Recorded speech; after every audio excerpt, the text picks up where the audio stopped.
Hi everyone, this is my run on Act 3 Chapter 6.1 Lufenia Plus, and this is also going to be a full Auto Plus run.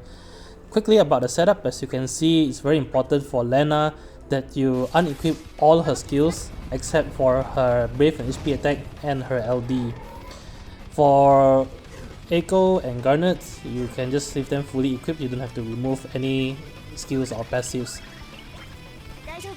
Now the reason why Auto Plus can work here is mainly due to the fact that the Lufenia orb, although it only has a max count of 5, you can actually replenish a +5 to the orb just by doing a converted HP attack.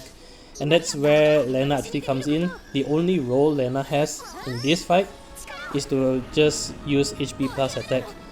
Ideally, I use Lenna because ideally after using her LD at the start, she gets 9 turns of Dragon Breath, which provides her a very hard hitting HP attack that also upticks the orb.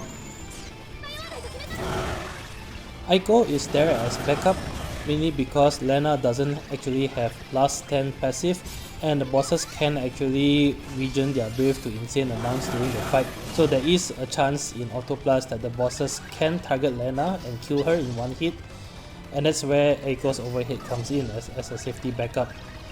The bad thing about that is that if Lenna dies, she loses all her Dragon Breath, and then you will have to revert back to HP plus attacks with her, which isn't end of the world. You can still complete the fight, and that actually happened to me in this fight, but it just represents a DPS loss, and that means the fight will take a little bit longer than if Lenna actually survived the entire fight.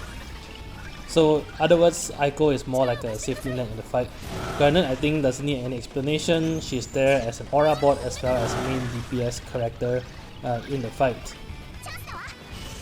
Other than the Lufenia orb, the bosses aren't actually very threatening because their only AoE HP attacks come in the form of Death Cleave Plus, and that will only happen if you take 5 consecutive actions with one single character, which essentially will never happen and will never trigger in an Auto Plus battle.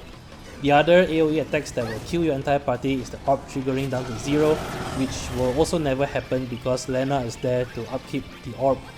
Beyond that, they only have a single target HP attack, and both Garnet and Eiko actually has last stand, and so only Lenna is susceptible to their single target HP attack, so you have got to be a little bit unlucky for Lenna to KO here. And like I said, it actually happened in my run, but even if Lenna dies, it's not a big deal. Eiko can revive her, and you will see a slight drop in her DPS because she'll be using HP plus attack instead of Dragon Breath, but really it isn't that big a deal. The fight has a huge turn allowance anyway, and you'll be done pretty quickly with this team. With that said, enjoy the fight!